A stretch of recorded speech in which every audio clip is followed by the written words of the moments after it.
Nous allons voir maintenant comment réaliser des coupes dans un modèle 3D. Pour cela, je vais réaliser de nouveau une forme quelconque. Donc je vais partir d'un rectangle et faire par exemple ceci. On va supprimer les lignes intermédiaires et je vais extruder ceci. Donc je réalise un bâtiment, on va dire, et je voudrais avoir une coupe horizontale. Donc pour pouvoir gérer les coupes, comme je vous ai expliqué tout à l'heure, on a déjà ici un bouton qui va permettre de créer la coupe. Par contre, on a une barre d'outils qui va donner plus d'options. Donc on va plutôt afficher la barre d'outils. Donc je vais aller dans Affichage, barre d'outils, et je vais activer la barre d'outils qui se nomme Section. Là voilà, vous voyez que j'ai 4 boutons. On va la rendre horizontale et on va la mettre ici avec les autres. Donc le premier bouton, qui est le même que celui-là, va permettre de créer le plan de section. Donc quand je vais cliquer ici, j'ai un plan de section qui apparaît.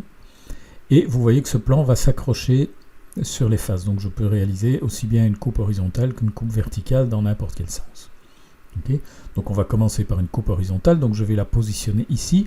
Comme elle s'accroche sur le plan supérieur ici, forcément, c'est une coupe qui va sectionner le bâtiment exactement à la face, sur la face du bâtiment, on va dire de la toiture. Cette coupe va prendre un nom et un numéro qui va apparaître dans le symbole ici. D'accord ? Donc, si on accepte que systématiquement les coupes aient un nom par défaut qui est proposé par SketchUp, on peut éventuellement cliquer ici pour que cette demande de modification de nom et de symbole n'apparaisse plus. Ici, je vais simplement faire ceci, voilà, et vous voyez qu'effectivement, j'ai un petit 1 qui apparaît ici pour me dire, voilà, ça c'est la coupe 1. Cette coupe-là, c'est un objet à part entière, et je peux donc sans aucun souci le déplacer, donc pour couper plus bas dans mon bâtiment. Okay. Je pourrais même envisager de le faire tourner, pour couper comme ceci, d'accord. Donc il n'y a aucune limite au niveau de la modification de cette coupe, par rapport à son emplacement. Donc je peux encore de nouveau la faire tourner comme ceci et couper vraiment complètement de travers dans mon bâtiment. D'accord ? Donc ça, il n'y a pas de limitation par rapport à ça. Je vais annuler 2 fois pour revenir à une coupe horizontale. Et on va avoir la possibilité, donc là, il a fait une coupe et il regarde vers le bas. Si je fais un clic droit sur la coupe, j'ai la possibilité de l'inverser de manière à couper au même endroit, mais de regarder cette fois-ci vers le haut. Donc vous voyez que les symboles se sont inversés. Et je coupe dans l'autre sens. Okay. On va voir tout à l'heure quelles sont toutes les options qu'apportent tous ces boutons. Et on va commencer d'abord par ceci. Voilà. Alors, à quoi servent les 3 boutons supplémentaires qu'il y a là ? En fait, vous voyez qu'ils sont tous les 3 cochés. Si je les décoche, je récupère mon modèle complet. Donc en fait, la coupe est créée. Et ces 3 boutons vont me permettre de gérer l'affichage de cette coupe. Le premier bouton va simplement afficher la coupe proprement dite, mais ne va pas la rendre active. D'accord ? Le deuxième bouton va activer la coupe, mais ne va pas faire de remplissage sur la tranche de section. Donc je vois l'intérieur de mon bâtiment. Et la 3e icône, ici, va remplir. Donc si j'enlève ceci, je désactive forcément. Okay. Mais donc quand je mets les deux, je vais avoir un pochage noir qui va apparaître dans le bâtiment. Alors on pourrait se dire que ça n'a pas grand intérêt, puisque si on fait une coupe a priori, c'est parce qu'on a envie de voir l'intérieur. Ok, d'accord pour le principe, mais il faut savoir que dans SketchUp, vous allez pouvoir réaliser finalement 2 types de modélisation. Ici, j'ai réalisé, donc je vais les désactiver, voilà. J'ai vraiment réalisé un bâtiment, si on veut, pour le visualiser depuis l'extérieur. Donc en fait, tous les murs ici, ce sont des vraies feuilles de papier. D'accord ? Et donc effectivement, si j'active les coupes, je vois que ces murs n'ont pas d'épaisseur. Donc si je veux, avec cette maquette-là, pouvoir également avoir un aperçu de tout l'intérieur de mon bâtiment, c'est pas forcément comme ça qu'il faudra que je modélise ce bâtiment. D'accord ? Comment on va faire si on veut pouvoir rentrer dans le bâtiment et avoir toutes les pièces ? Je vais en faire un autre à côté, qui va partir sur le même principe. Donc je vais par exemple sélectionner le rectangle du dessous, enfin la forme du dessous ici, et je vais la copier à côté. Okay, donc je repars sur le même principe. Mais donc si je veux réaliser maintenant un modèle avec possibilité de me promener à l'intérieur du bâtiment, avec des murs, mais du coup, plutôt que de directement extruder ceci, qui me fait la même forme que celle-là, qui est une forme constituée uniquement de feuilles de papier, d'accord, je vais plutôt faire ceci. Je vais dire, eh bien non, moi je vais plutôt d'abord créer des murs. Okay. Je vais éventuellement créer des murs intérieurs. On va partir de là. Voilà, ici, comme ça. Je vais créer tous mes murs intérieurs.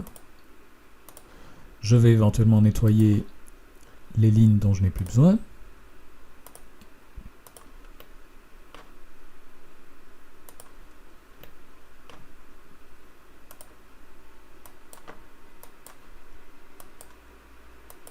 Voilà. Et puis je vais extruder comme ceci. Vous voyez que ce n'est pas du tout le même genre de modélisation. Pour la partie extérieure, la vue extérieure, ça sera la même chose. Par contre, pour la vue intérieure, ici, je vais pouvoir commencer à me promener dans le bâtiment. Donc je vais éventuellement créer des portes.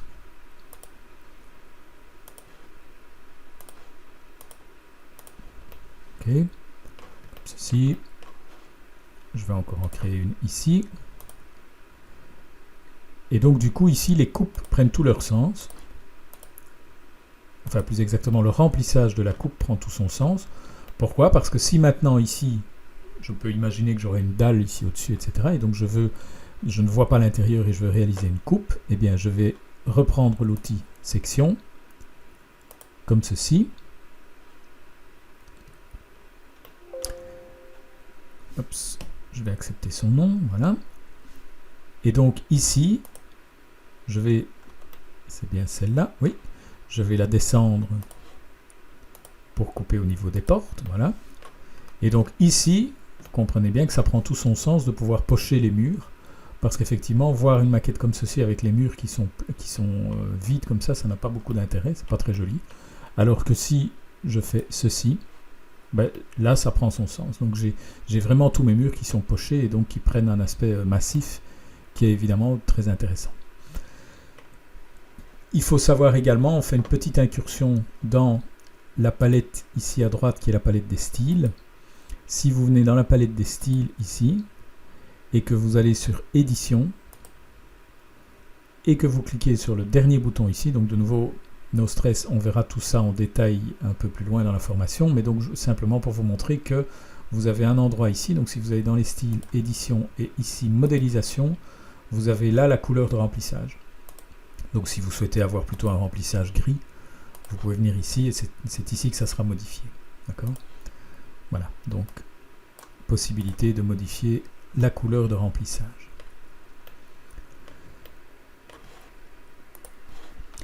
J'ai donc ici deux coupes. Alors donc il y en a une des deux, vous voyez qu'ici, bon elles sont toutes les deux parallèles, donc ce que je vais faire c'est que je vais en tourner une et en rendre une verticale. D'accord ? Ou bien ce que je vais peut-être faire c'est garder celle-ci qui est active, supprimer celle-là, et je vais en recréer une nouvelle, mais cette fois-ci verticale. Donc je vais la créer ici. Voilà. Je vais la déplacer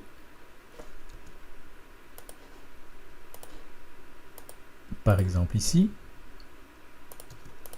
Voilà. Et vous voyez qu'en fait, le fait d'avoir créé la deuxième coupe a désactivé automatiquement la première. Donc effectivement, au départ, je n'ai la possibilité, en double-cliquant sur la coupe, d'en activer une seule. Je ne peux pas ici, avec la maquette telle qu'elle est faite là, je ne peux pas en activer deux en une fois. Bien, on va voir que c'est malgré tout possible. Pour faire ça, je vais faire des formes plus simples ici, pour vous montrer. Oui, alors je vais peut-être supprimer les deux coupes qui sont là pour l'instant. On y reviendra par après. Donc je vais réaliser, par exemple, 4 simples rectangles.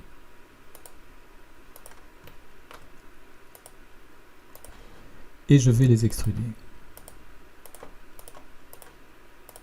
On peut leur donner la même hauteur, ça n'a pas d'importance. Voilà, et je vais réaliser une coupe.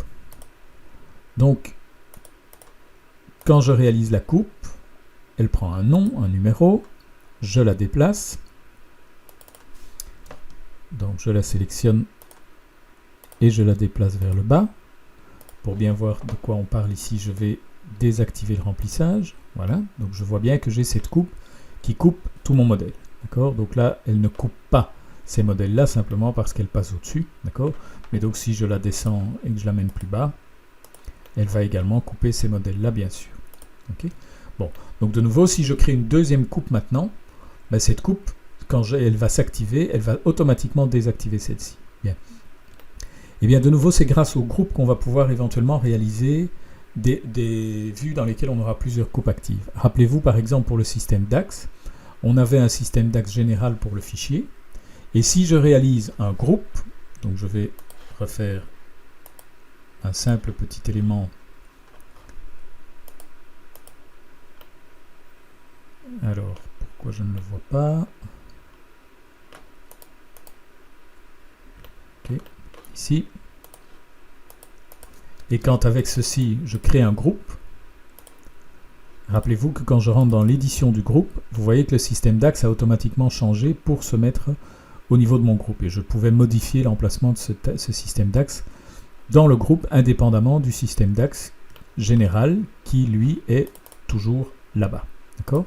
Bien. Et bien, en fait, ça va être la même chose avec les coupes. Donc, ça veut dire que si je prends, par exemple, ces deux bâtiments-ci, donc je vais prendre ces deux parallélépipèdes-là et je vais en faire un groupe. Donc, je fais un triple clic, et de ces deux-là, je crée un groupe. Et bien, si maintenant je rentre dans l'édition du groupe, donc vous voyez que maintenant, quand je sélectionne ici, je n'ai que la mise en évidence du groupe. Si je veux rentrer dans l'édition du groupe, je double-clique. Et si ici, maintenant, je réalise une coupe,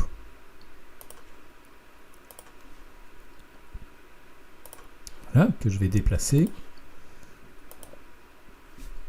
Pardon, c'est la coupe que je dois déplacer. Voilà.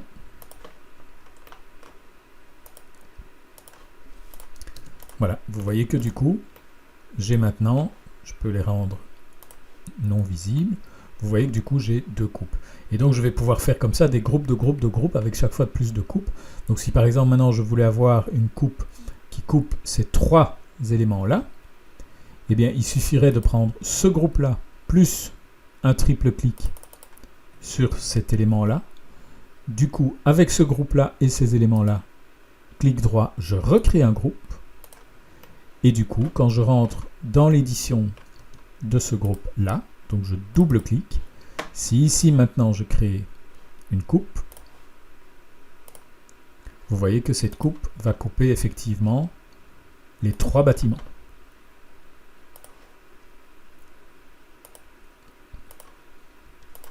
Par contre, elle ne coupe pas celui-là qui n'est pas dans le groupe. Et donc si maintenant je voulais une dernière coupe qui coupe le tout, eh bien je prendrai ce groupe-là plus triple clic ici et créer un groupe. Et je pourrais créer une dernière coupe qui va couper la totalité des bâtiments. D'accord? Donc les groupes, voilà, c'est encore une option qui va me permettre de réaliser plusieurs sections actives sur un même projet.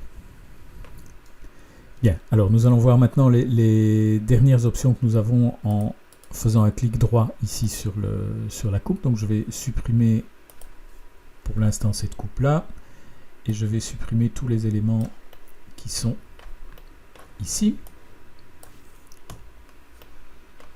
Ok, et donc je vais revenir à ceci. Et je vais refaire une simple coupe horizontale que je vais déplacer vers le bas. Voilà. Donc, on a bien vu, ici, je montre ou pas le trait de coupe. Ici, je l'active avec soit aucun remplissage, soit un remplissage dont la couleur est gérée ici dans les styles. Okay. Bien, maintenant, quelles sont les options que j'ai ici? Donc, la première ici, vous avez aligné la vue. Ça va faire quoi ça? Ça va faire en sorte que, de la même manière que vous vous rappelez que quand je prenais une face, je pouvais faire un clic droit et demander aligner la vue, et il me montrait une vue parallèle à cette face-là, eh bien je vais pouvoir faire la même chose avec la coupe. D'accord? Donc supposez que je réalise une coupe de travers, ici par exemple, et que je la tourne en plan, admettons comme ceci, et je vais l'inverser. Voilà. Et bien si je prends ici sur la coupe, clic droit, aligner la vue, il vous montre une vue qui est parfaitement parallèle à la coupe. D'accord? Alors de nouveau, c'est une coupe ici qui est un peu bizarre puisque j'ai des points de fuite. D'accord?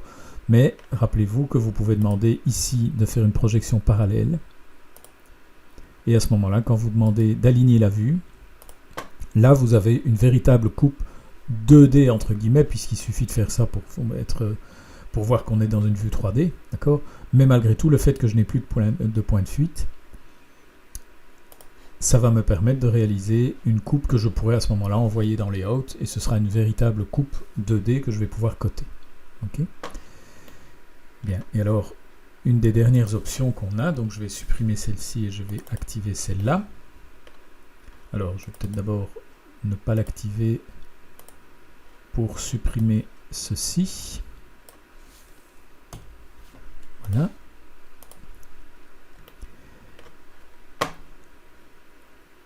On va les afficher. Voilà ma coupe. Alors, info sur l'entité, ben ça n'a pas grand intérêt. En fait, ça va simplement activer ceci, activer la palette qui est ici. Mais en fait, info sur l'entité, quel que soit l'élément que vous sélectionnez, vous allez avoir ces infos. Je vous rappelle ici, pour moi, avec le petit bug dans le SketchUp 2020. Mais voilà, donc simplement, quand vous cliquez ici, soit vous ouvrez simplement info sur l'entité, et en fait simplement si vous faites info sur l'entité ici, il va vous ouvrir la palette info sur l'entité, donc ça n'a pas un intérêt énorme, d'accord? Bon, bah effacer, ça paraît assez évident. Masquer, il masque la coupe, tout simplement. Attention que ça n'est pas la même chose qu'ici, ok? Vous voyez que là elle est vraiment masquée, et elle est maintenant dans les géométries cachées, d'accord? Donc si vous la réactivez, les objets cachés, voilà, ici, la coupe est ici, et donc vous la réactivez en cliquant dessus et en demandant de la révéler. Ça n'est pas du tout la même chose, évidemment. Hein. D'accord? Ici, vous masquez le trait de coupe, mais c'est simplement avec le fait que vous utilisez ici la palette des coupes. D'accord? L'autre manière de masquer, ça c'est allez, ça a une priorité plus importante, puisque pour réactiver cet objet-là, vous allez devoir demander d'afficher les géométries cachées ou les objets cachés, suivant ce que vous avez masqué. D'accord? Et quand elle est cachée comme ça, vous ferez un clic droit dessus pour demander de la révéler. Ok? Voilà. Et alors, une dernière option qui est assez intéressante, c'est créer une tranche de section groupée. Supposez que vous faites maintenant tout votre avant-projet ici dans SketchUp, et puis à un moment vous vous dites, bah, moi j'aimerais bien maintenant réaliser mes vues en plan, mais non pas dans Layout ou quoi, mais dans AutoCAD par exemple. Eh bien, le fait d'avoir la coupe comme ça, et votre bâtiment qui est modélisé de cette manière-là, si vous faites ici, créer une tranche de section groupée, qu'est-ce qu'il vous fait? Vous voyez qu'il y a un groupe qui apparaît, ici, et si je le déplace, voilà, vous avez ceci. Donc il vous a réalisé ici alors il y a un petit problème d'affichage, voilà. Il vous a réalisé ici des lignes, donc en fait c'est un groupe, donc si je double-clique ici, vous voyez que j'ai des lignes. Ok. Il y a visiblement un petit problème d'affichage, c'est probablement parce qu'on est au niveau de la coupe. Je suppose que si je désactive la coupe... Non, c'est pareil. Mais c'est pas très grave. Pourquoi? Parce qu'en fait maintenant le principe ça va être quoi? Voilà, ici on est bon maintenant. Le principe ça va être quoi? Ah ouais, il y a vraiment un souci d'affichage ici. Mais c'est pas grave, la section est faite, et vous allez à ce moment-là dans Fichier, Exporter, et vous avez Tranche de section. Et vous voyez qu'il va vous faire un fichier AutoCAD, donc je vais l'appeler sans titre DWG, Exporter.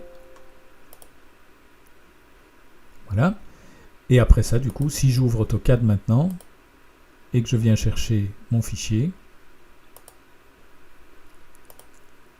voilà, vous avez récupéré à ce moment-là, en ligne 2D, votre maquette SketchUp et la tranche de section. Et donc là, vous pouvez commencer à réaliser votre plan dans AutoCAD. Voilà, donc ça c'est une option assez intéressante pour les gens qui travailleraient dans SketchUp pour l'avant-projet, en allant malgré tout assez loin et en modélisant vraiment les murs, et pouvoir exporter ça en fichier AutoCAD par après. Alors vous avez vu que ici, je n'ai la possibilité que de faire du DOEG ou du DXF, d'accord? Donc même si vous travaillez en Revit par exemple au-delà de SketchUp, le DOEG qui est fait, vous pouvez très bien l'importer dans Revit, c'est pas un souci, d'accord? Il est parfaitement à l'échelle, et donc ça vous permet de démarrer votre projet dans autre chose que SketchUp à ce moment-là. Voilà, ceci termine la partie sur les sections.